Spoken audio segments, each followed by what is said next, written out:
A serial rapist strikes in a suburb outside Toronto, Canada. The nature of the beatings, what the victims had endured, clearly told us that we're dealing with a sexually sadistic offender.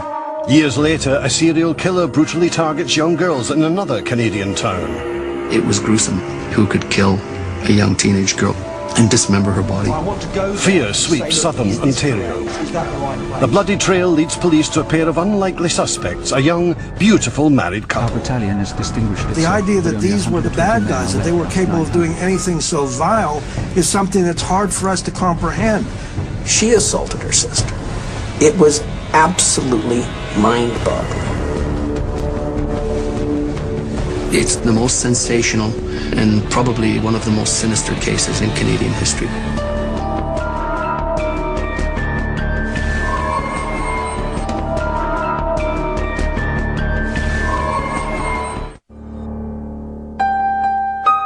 Saturday the 29th of June 1991, at a quiet recreational area near the town of St. Catharines in Ontario, Canada, some fishermen made a horrifying discovery.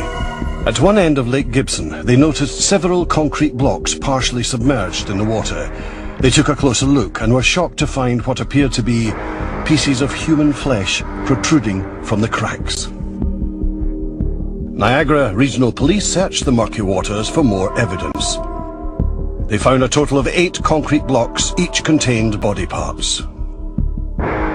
We believe the party to be a female, young female. It could be between 14 to 24 years of age. The victim was identified as 14-year-old Leslie Mahaffey from the nearby town of Burlington. She'd been missing for 2 weeks. The same day her body was found, a young couple exchanged wedding vows 16 miles away in the quaint town of Niagara-on-the-Lake. Their fairy tale wedding was complete with a horse-drawn carriage. At face value, it was a beautiful wedding, but if you talk to the friends and the relatives, everybody knew that it was just a big charade. 21-year-old Karla Homolka and 26-year-old Paul Bernardo appeared to be the perfect couple, but friends and family suspected Paul had been unfaithful. What they didn't know was far worse. The 16th of April 1992, less than a year after Paul and Karla's wedding, 15-year-old Kristen French went missing from her hometown of St. Catharines. 2 weeks later, on the 30th of April, her parents' worst fears were realized. A man searching for scrap metal found the body of their daughter in a ditch on the side of the road in Burlington. Kristen had been sexually assaulted, beaten and strangled. Her body was dumped less than a quarter of a mile from the cemetery where Leslie Mahaffey had been buried a year earlier. The police consulted FBI profiler Greg McCreary. They suspected there could be a connection between the two murders. Those crimes are very unusual, to abduct and murder young women. And there was a sort of a polarization here. One was abducted in Burlington and the body was in St. Catharines. The other was abducted in St. Catharines and the body was found in Burlington. It sort of connected the crimes geographically at that point. The location of the bodies and the viciousness of the attacks led police to suspect this was the work of an experienced killer. This was no kid that was just starting a criminal career. This is somebody who had developed a degree of criminal sophistication over the years.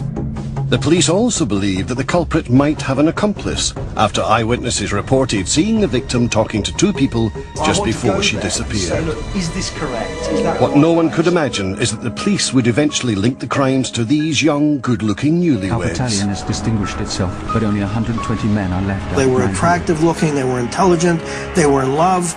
The idea that these were the bad guys, that they were capable of doing anything so vile, is something that's hard for us to comprehend. Paul and Karla would eventually be linked not only to the murders of Leslie Mahaffey and Kristen French, but also the killing of Karla's own sister and the rapes of more than a dozen other women in southern Ontario. Their story would generate headlines around the world about the systematic failure of the police to catch them and the couple's intense obsession with each other.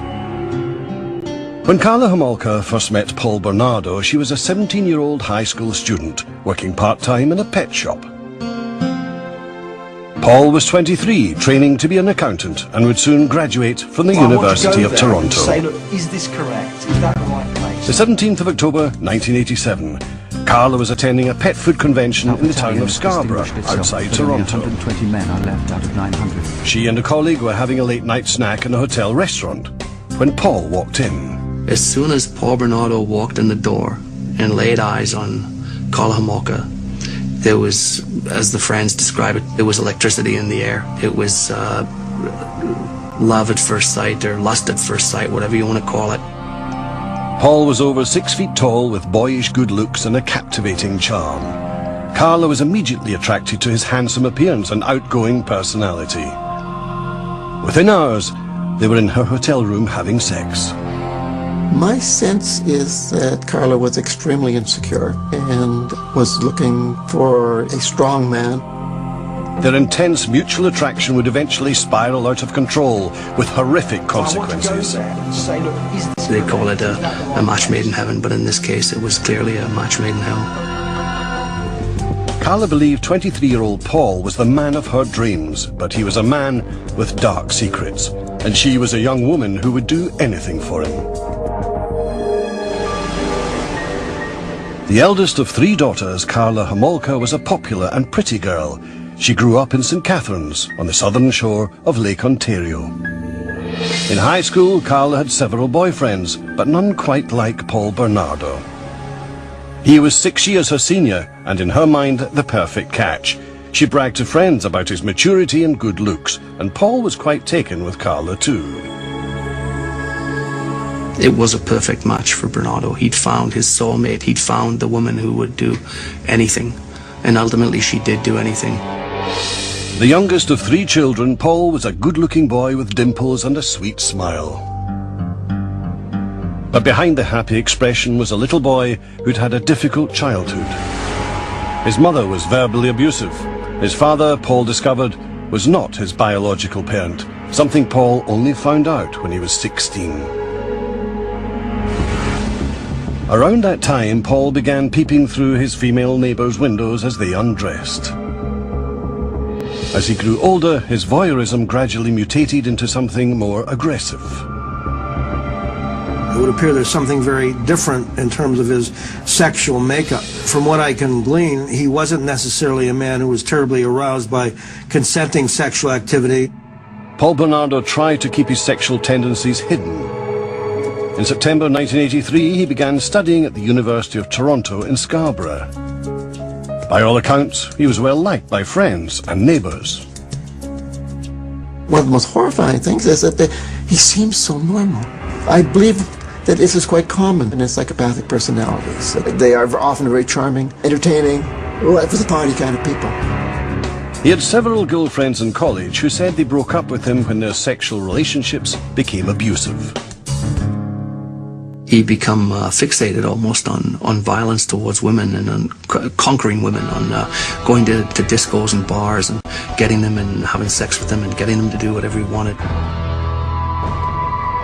In the spring of 1988, a sexual predator was roaming the streets of Scarborough.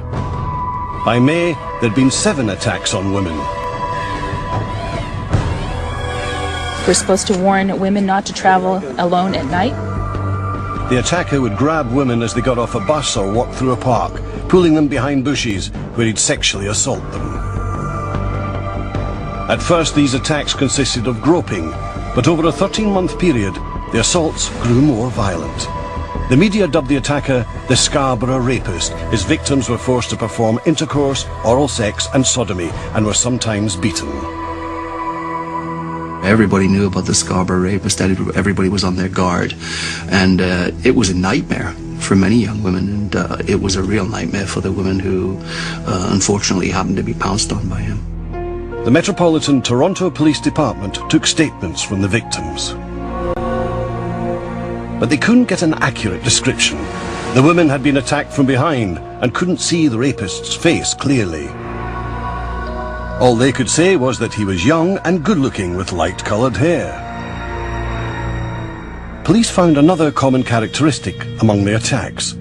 The attacker forced his victims to call themselves degrading names such as slut.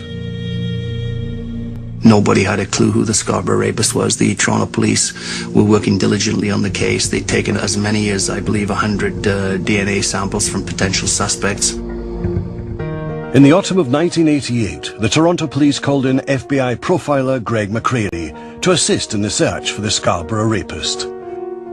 Over the next several months, McCreary analysed police reports and was able to link 4 more attacks to the Scarborough rapist, bringing the total up to 11. This was a very dangerous subtype of rapist that was very anger-based, perhaps even sadistic in nature. They're rare, but they're very, very dangerous offenders. McCreary's concerns grew as the assaults became more serious. Not only were these women being brutalized, but we felt we're on the verge of perhaps this thing moving over the line into homicide, and that's what had everybody's attention. When one sees a serial rapist, there is a high probability that they're being driven by a sexual drive that's been misdirected, and that they are going to continue to be driven in that fashion unless we intervene through catching them. Special Agent McCreary developed a profile of the person he thought police should be looking for. We felt this was more of a high-functioning, intelligent, psychopathic, sexually sadistic sort of offender. And he lives in the Scarborough area in a dependent situation, probably with family members.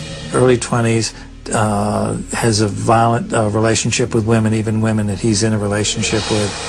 When Paul Bernardo and Karla Homolka first met in the autumn of 1987, there had already been 3 attacks linked to the Scarborough rapist. Karla never suspected the man she was falling in love with was linked to these brutal crimes. I want to go there and say, look, is this correct? At first, Paul Bernardo showered her with flowers, with gifts, and treated her really well. He was a considerate person. He was a considerate lover. He was a nice guy. And she flaunted him something fierce. Paul and Karla's relationship quickly intensified, both physically and emotionally.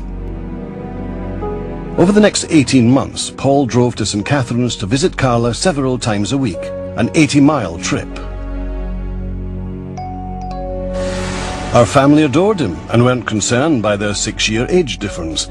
Like 19-year-old Karla, her parents thought Paul was a great catch. In the spring of 1989, Karla graduated from high school. By autumn that year, Karla was telling friends that Paul had been verbally abusing her, but she was always quick to forgive him. That December, Paul and Karla took a romantic trip to Niagara Falls. There he asked her to marry him. She eagerly accepted. To her parents, he seemed like an excellent choice of husband. He was good looking, he had ambitions to be a rap singer. He'd been trained as an accountant, had a degree from the University of Toronto. Certainly he had all the credentials to be a dream son-in-law. They planned to marry in the spring of 1991. On the 29th of May 1990, police released a composite sketch of the Scarborough rapist to the media. The composite sketch came out about the time we were doing the profile. One of the victims got a pretty good look. When the sketch was publicized, friends of Paul Bernardo were stunned by what they saw. Paul Bernardo's best friends had in fact contacted Toronto police and said, this artist's concept is a ringer for Paul Bernardo.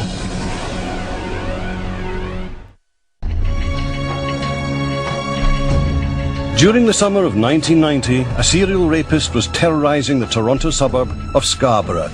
Police released a composite sketch of the suspect. Metropolitan Toronto police stations were flooded with calls. The man accused of more than a dozen sexual assaults in the Scarborough area bore a strong resemblance to Paul Bernardo. By November 1990, several people, including Bernardo's own friends, had given his name to the police after seeing the composite sketch. The police brought him in for questioning and requested a DNA sample. The sample was sent to the Centre of Forensic Sciences in Toronto, where it was put on a shelf with hundreds of other samples awaiting testing. Keep in mind that DNA still, even at that time, was relatively new. It isn't what it is today. There's all sorts of different technology today that we can get DNA readings very, very quickly. Around the time Paul was questioned by the police, he moved from Scarborough to St. Catharines. He and his fiancée, Karla Homolka, lived with her parents until they could get a place of their own. The sexual assaults in Scarborough suddenly stopped, but a rash of incidents began to occur in the St. Catharines area. Karla and her family never suspected Paul. They adored him, especially Karla's 15-year-old sister, Tammy, who looked up to him like a big brother. But soon she became the target of his deviant urges. Secretly, he wasn't just the brother that she'd never had. He was also, ogling her and salivating over her, and she was the virgin that Karla wasn't. Paul began to pressure Karla for the one thing she was unable to give him. While Karla wasn't a virgin, the closest person to her who was a virgin was her youngest sister, Tammy. Desperately wanting to please Paul, Karla agreed to drug her younger sister so Paul could have sex with her. Part of her reasoning is that she'll give him Tammy's virginity in place of her own. It would be Karla's Christmas present to her fiancé. The 23rd of December 1990, after the rest of the Homolka family had gone to bed, Paul and Karla invited Tammy to stay up and have a few cocktails. Tammy didn't know that her drinks had been laced with sleeping pills purchased by Karla. She used an animal tranquilizer in order to keep her sedated, while the two of them participated in this rape. Karla used another drug stolen from the veterinary clinic where she worked to keep her sister unconscious. She soaked a rag with the drug halothane and held it over her sister's face while Paul raped the young girl. They videotaped the entire episode. All this happened while the rest of the family slept upstairs. Most people videotape their family holidays and their children's first, second, third, and so on birthday. But he liked to videotape, in his eyes, his sexual conquest. Paul then ordered Karla to assault her own sister. On videotape, Paul rapes her, and so does Karla. Have sex with her own sister. But the plan turned deadly. After Karla had raped her sister, Tammy began to vomit and choked. Paul and Karla quickly dressed her, hid the camera, and called an ambulance.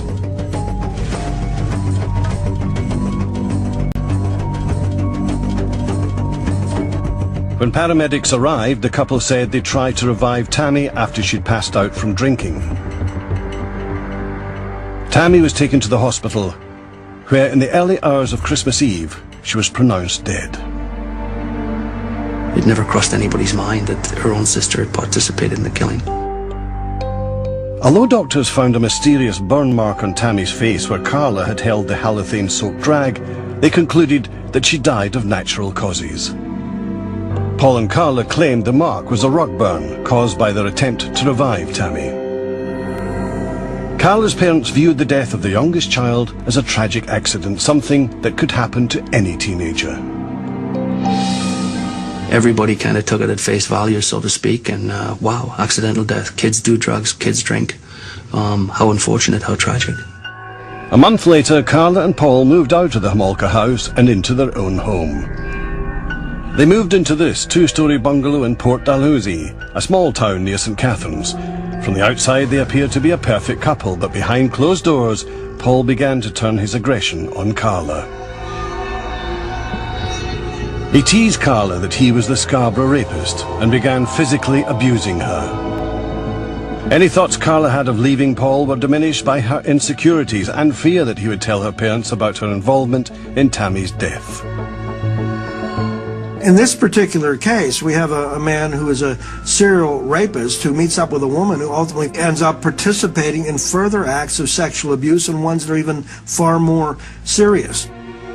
Paul Bernardo had given a DNA sample to the police more than 2 months earlier, but it still hadn't been tested. Anytime offenders come into contact with the police and they don't end up in handcuffs, they're emboldened. They think they're better, smarter than the police. The 15th of June, 1991. 2 weeks before Karla's dream wedding, Paul woke her in the middle of the night with a surprise. A young girl, 14-year-old Leslie Mahaffey. He'd abducted Leslie from her own backyard, luring the teenager into his car with a cigarette. Together, the couple held the young girl captive in their home repeatedly assaulting her and recording the attacks on video. After less than 24 hours, they strangled her, cut up her body, and encased the pieces in concrete blocks, before dumping them in nearby Lake Gibson. It was 2 weeks before their wedding.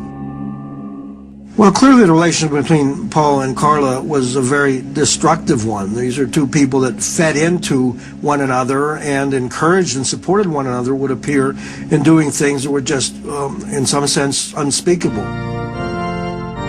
On the 29th of June, 1991, Paul Bernardo and Karla Homolka exchanged wedding vows before more than 100 friends and family members. On the same day as their fairy tale wedding, fishermen discovered the dismembered body of 14-year-old Leslie Mahaffey, encased in concrete blocks. The details of the young girl's murder sent shockwaves through the region. It was gruesome. I mean, when you imagine not only who could kill a young teenage girl, but who could dismember her body and dispose of it in such an ugly and heinous way. There was this massive veil of fear right across southern Ontario. Over the next year, the Niagara Regional Police attempted to find any clues that would lead them to the teenager's killer. They called in FBI profiler Greg McCreary to assist with the investigation. McCreary had been asked to help with the Scarborough rapist case more than 2 years earlier. But he had no reason to believe those rapes were connected to the murder of Leslie Mahaffey. Nor did Toronto police make the connection to the rash of incidents in St. Catharines, so that information was not brought to McCreary's attention. I wish I had made that connection. I had no idea there were other rapes going on up there at the time either. Had I known that, I don't know, maybe that would have clicked for me. While the Niagara Regional Police searched for Leslie's murderer, Karla Homolka settled into her role as a wife. But she soon found that marriage had not quenched her new husband's thirst for virgins. In fact, Paul's deviant sexual demands escalated. After they were married, Paul demanded that Karla get some of her sister Tammy's best friends around to the house because he wanted to drug them in the same way that they drugged Tammy. Over the next year, Karla enticed several young girls into their home. The newlyweds drugged and sexually assaulted them. But unlike Karla's sister, Tammy, these girls survived, regaining consciousness with no memory of the assaults. Some of the attacks were videotaped. He was obsessed with making himself into a star. It was very important for him to keep trophies or mementos that would confirm how successful he had been on these occasions. With Karla's knowledge, Paul continued to stalk women throughout the Niagara region. On the 16th of April 1992, Paul and Karla went for an afternoon drive with the intent of bringing home a new sex slave. They were only a few miles from their own house when they spotted 15-year-old Kristen French walking home from school. They pulled into a church car park and waited for the girl to pass. Karla was sitting in the passenger seat of Paul's Nissan, and she said to Kristen French, "Excuse me, could you help us with directions?" And she had a map out, and poor Kristen had no idea what was about to happen to her. The couple shoved Kristen into their car and drove the short distance back to their Port Dalhousie home. It wasn't long before Kristen French was reported missing. Local police began to investigate. We have no doubt from eyewitnesses that Kristen was abducted from that parking lot. Witnesses told police they'd seen the girl with 2 people in the church car park. They also reported seeing the 3 drive away in a beige Camaro. In response to public fear about an attacker on the prowl, the Niagara Regional Police put together a team of investigators called the Green Ribbon Task Force.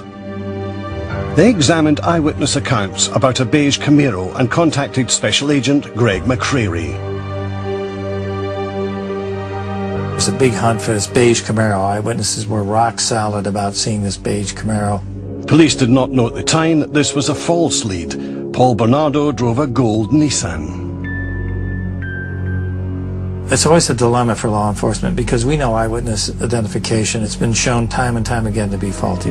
But you've got people witnessing the abduction and describing the car. You've got to go look for that car. The media began to link the disappearance of Kristen French to that of Leslie Mahaffey 1 year earlier.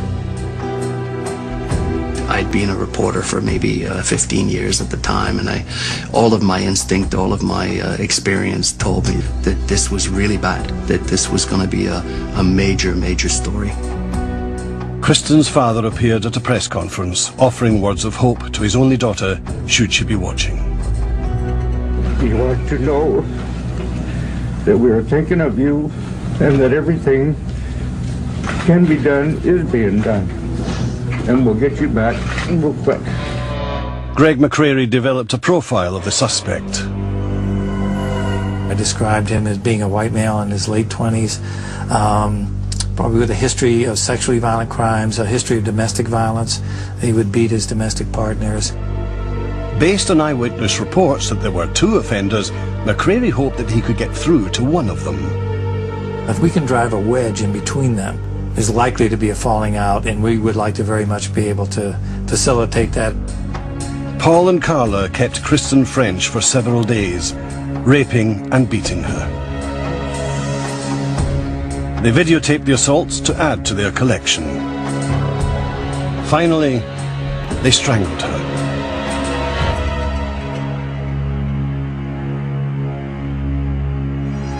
On the 30th of April 1992, Kristen's body was found.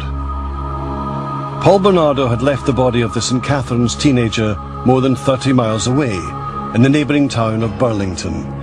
Her body was discovered in a ditch near the cemetery where Leslie Mahaffey was buried. The authorities attempted to link the 2 cases, while local media fed the public's hunger. I mean, we covered it extensively, probably more than any other paper, but there was an audience and an appetite for that. As the hunt for a possible serial killer monopolized the news, Paul and Karla's relationship became even more violent.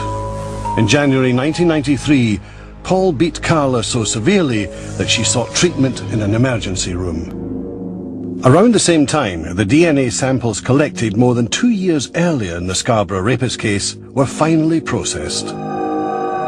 After sorting through hundreds of samples, Paul Bernardo was identified as the man responsible for the Scarborough rapes. He was now living 18 miles away in Port Dalhousie, where Kristen French and Leslie Mahaffey had been murdered. That was a moment where I was both excited and frustrated. They had identified Paul Bernardo now as being the Scarborough rapist, and then he had moved into this area and became prime suspect, I mean #1 suspect in this case. Bernardo had originally been identified and questioned based on a composite sketch of the Scarborough rapist more than 2 years earlier. At that time, he'd also given a DNA sample. I think he was more brazen and more aggressive than ever, thinking that for whatever reason he'd beaten the system. After investigators connected the cases, reporter Alan Cairns got the police tip of a lifetime. The guy said, pull your Scarborough rapist files. And I remember, no, it's the Kristen French murder. And the Leslie Mahaffey murder, he said, pull your Scarborough rapist guy files. It's the same guy. And I was stunned. Huge, huge story.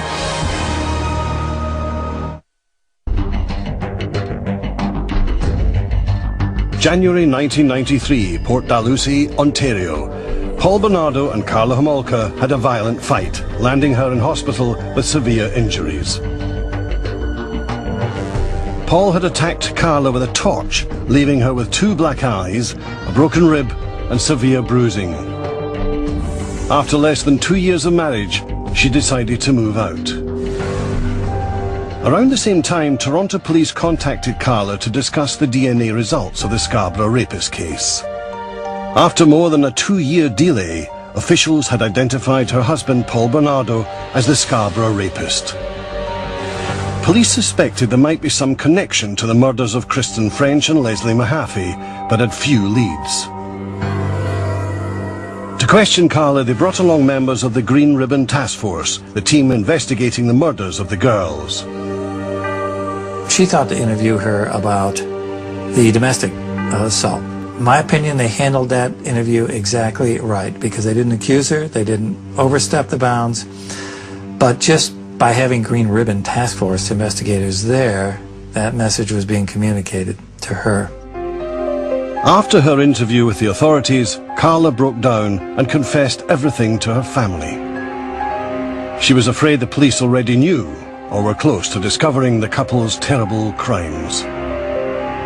On her parents' advice, Karla hired a lawyer and told him that Paul was the Scarborough rapist. She also admitted to their being involved in the deaths of Leslie Mahaffey, Kristen French, and her own sister, Tammy Homolka. Karla now held the key to putting away one of Canada's most notorious serial rapists and killers. But she would only agree to testify against her husband in exchange for a reduced sentence for herself. Her attorney began to cut a deal, and that, of course, was of tremendous interest, to all the investigators, being able to shed some direct light on these murders and what was going on.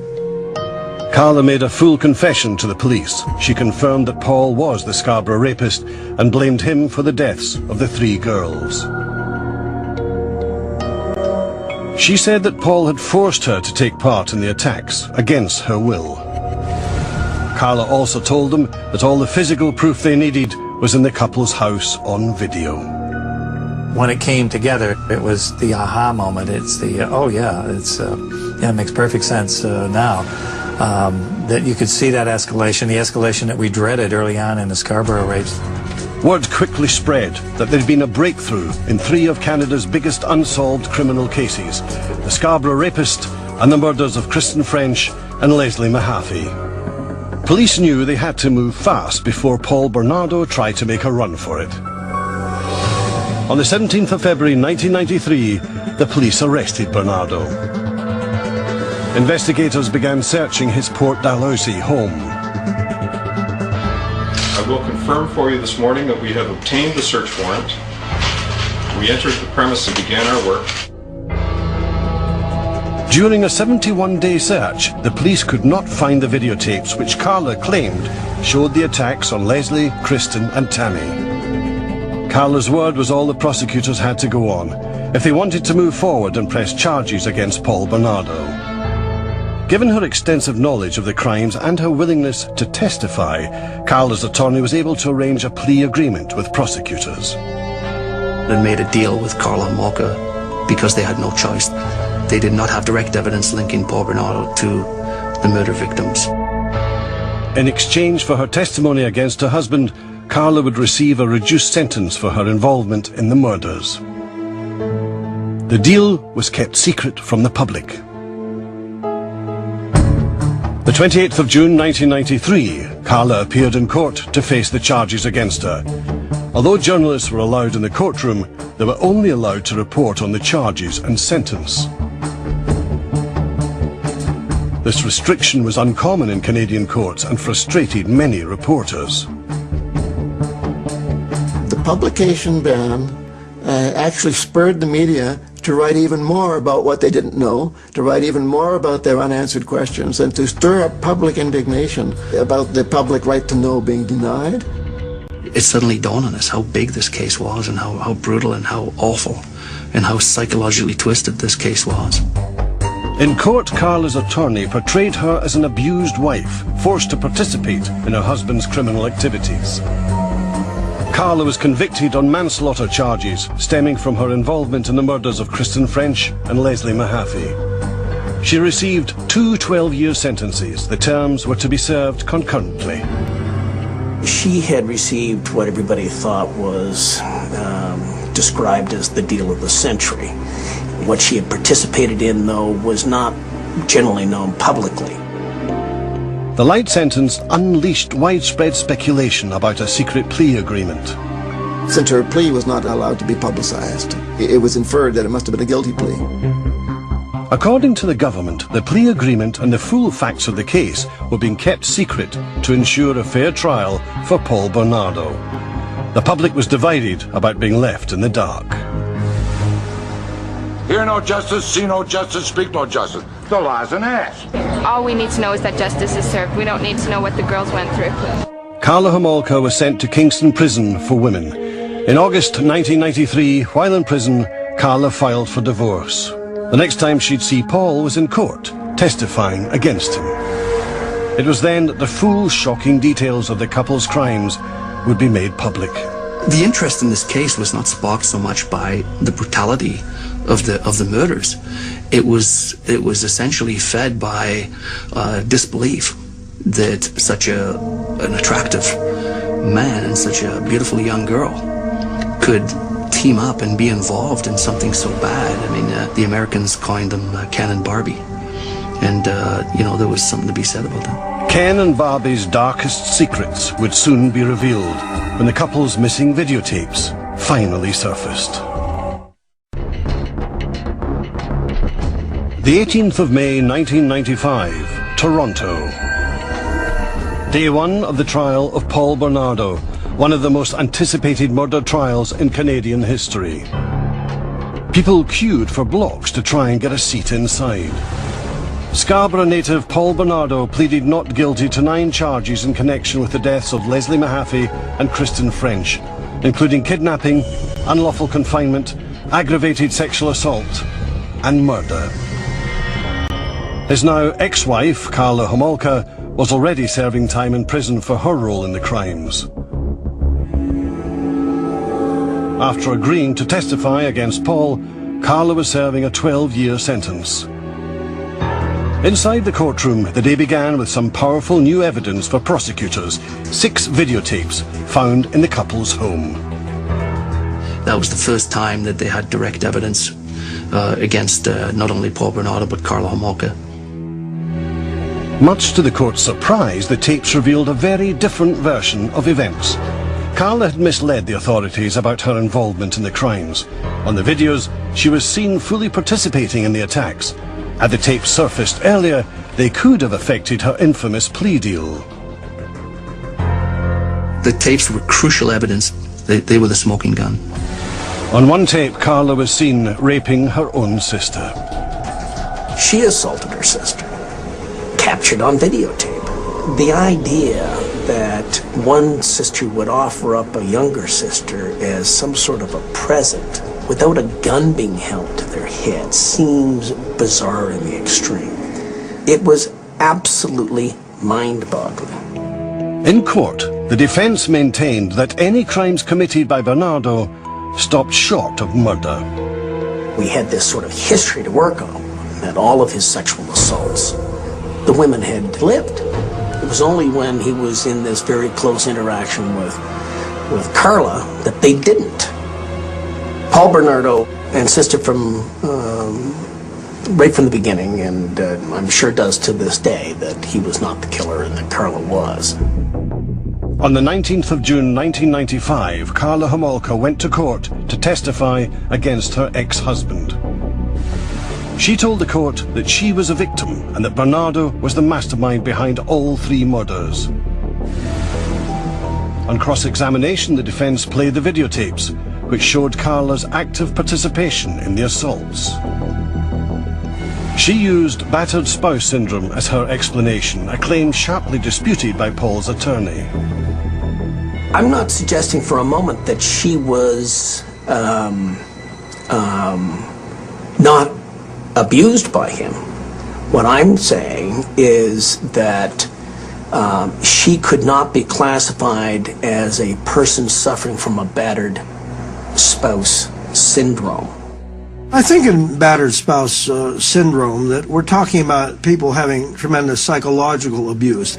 As I see it, she was more of an accomplice in these horrible crimes than a victim of these crimes. Paul Bernardo's trial lasted nearly 4 months. In an effort to spare the families more grief, the judge allowed the jury to see the graphic videotapes, while the public was only allowed to hear the audio. Professionally speaking, I was disappointed that we didn't see the tapes. Personally speaking, I'm glad we didn't see the tapes. The audio revealed Paul Bernardo's modus operandi as used in the Scarborough rape cases. He got them to repeat over and over and over again that they'll do anything he wanted, that he's the king. After hearing the testimony of 86 witnesses, the jury of 8 men and 4 women deliberated for 8 hours before reaching their verdict. The 1st of September 1995, 31-year-old Paul Bernardo was found guilty of all 9 charges against him, including 2 counts of first-degree murder for killing 15-year-old Kristen French and 14-year-old Leslie Mahaffey. The parents of both girls were pleased that Bernardo was behind bars, but their nightmare wasn't over. Only the trial is over. Leslie is still not coming home. Paul Bernardo was sentenced to life in prison with eligibility for parole in 25 years.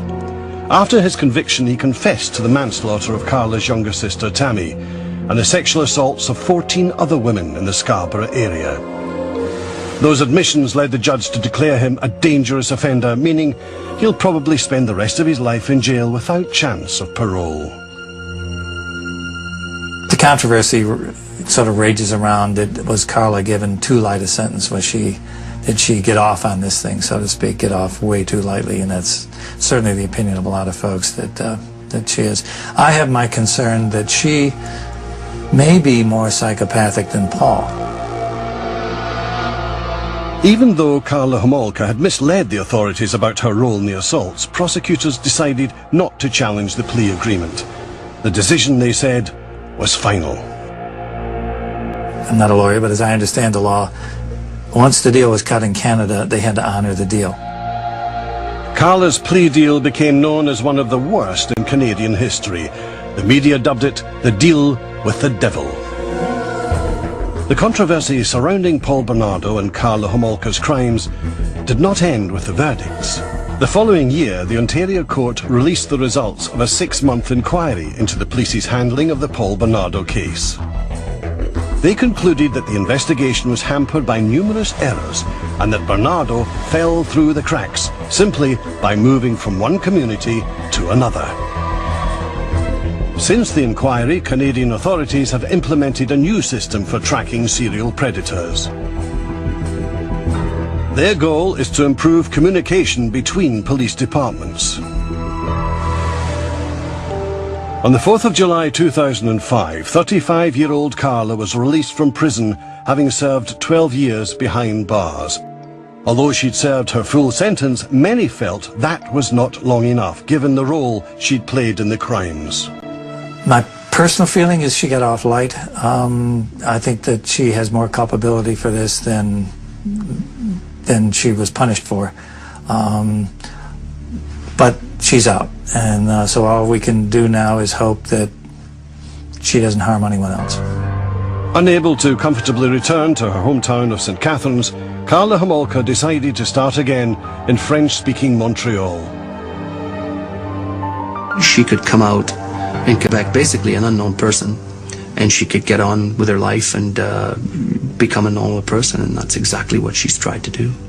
Karla says she still has nightmares about the girls and feels remorse for what she did. She should be scrutinized. She shouldn't just be allowed to, ride off into the sunset. In February 2007, less than 2 years after her release from prison, Karla Homolka gave birth to a baby boy. Karla Homolka has a tough life ahead. How do you deal with what happened there? And how on earth is she going to break it to her child? What happened? She's out there in the community, and so we all, not only for her sake, but for all of our sakes, have to hope that she's going to do well. From my perspective, she had served her sentence. It was she's entitled to be released, and she's entitled to go about her life as best she can, and that's the way the system is. Would I want her living next door? No.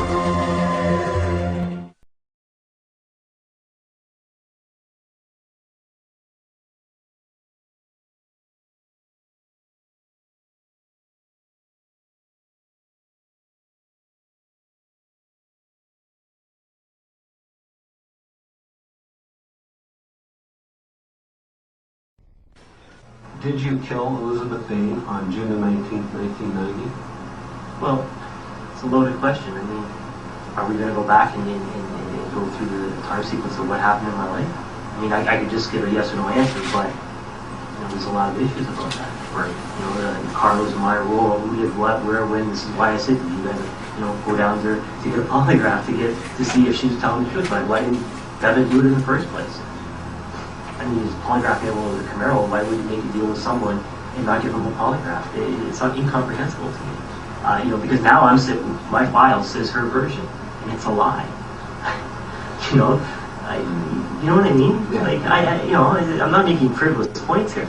I mean, and now you're asking me, after you said Peel Regional said I'm lying about this, and then you're saying I'm lying about my profile, you're saying I'm lying if I'm better or not. Now you're saying, hey, did you kill this person? I mean, well, you're saying I'm lying here, here, and here. I could say, no, I didn't. But, I mean, you already said I'm lying here with Peel, you say. Okay, I'm not saying anything about who's lying. I'm simply... and I've given you directions to go and find the truth. Right. And I've asked, and again, I've told you that I've done investigation on information that you've told me, and as a result of that information, I've been able to verify in my mind where you've told me the truth. So if Peel Region is lying about you or someone else is lying about you, I have no control over that. Or it goes right to credibility. Well, absolutely it does, and that's, I guess, the easy way that is to, if we can go through, we'll answer the questions, and yes, I hope to be able to go through some timeline to identify where you were, what you were doing specifically in relation to this case. Anyways, I know I'm giving you guys a hard time about certain things, but I mean, really, I'm a human being, and when you guys do all these things, I've got to, I'll try and truncate it a little bit more, but anyways, the answer to that is no, but the 800-pound gorilla in the room that's a life 25 sentence, It really comes down to credibility, and not only credibility, but then again, timeline. I mean, between what Karla's and my roles were respectively, and this and that. There's points here. I mean, and now you're asking me, after you said Peel Regional said I'm lying about this, and then you're saying I'm lying about my profile, you're saying I'm lying if I'm better or not. Now you're saying, hey, did you kill this person? I mean, well, you're saying I'm lying here, here, and here. I could say, no, I didn't. But, I mean, you already said I'm lying here with Peel, you say. I'm not saying anything about who's lying. I'm simply... and I've given you directions to go and find the truth. Right. And I've asked, and again, I've told you that I've done investigation on information that you've told me, and as a result of that information, I've been able to verify in my mind where you've told me the truth. So if Peel Region is lying about you or someone else is lying about you, I have no control over that. Or it goes right to credibility.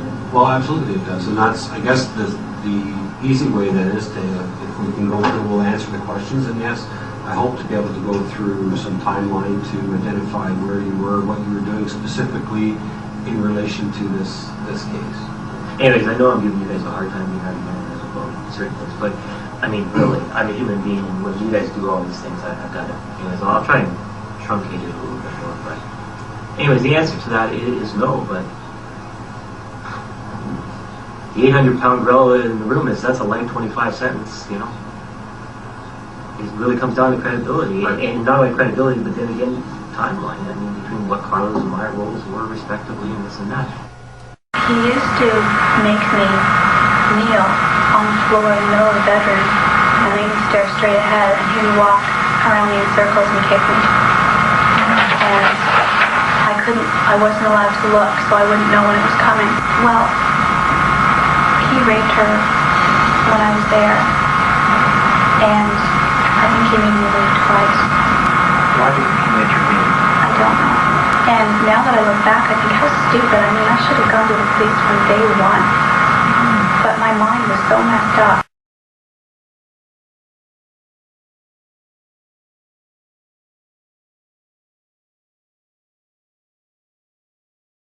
Tonight, The Sun says the convicted murderer, using the name Leanne Teal, gave birth to a 7-pound baby last Saturday at St. Mary's Hospital in Montreal. Apparently, the 36-year-old Homolka and the baby's father took their newborn back to their home on Montreal's South Shore on Monday. Tonight, Homolka's lawyer and her sister are denying the story. Homolka got out of jail a year and a half ago after serving a 12-year sentence for her part in the killings of schoolgirls Kristen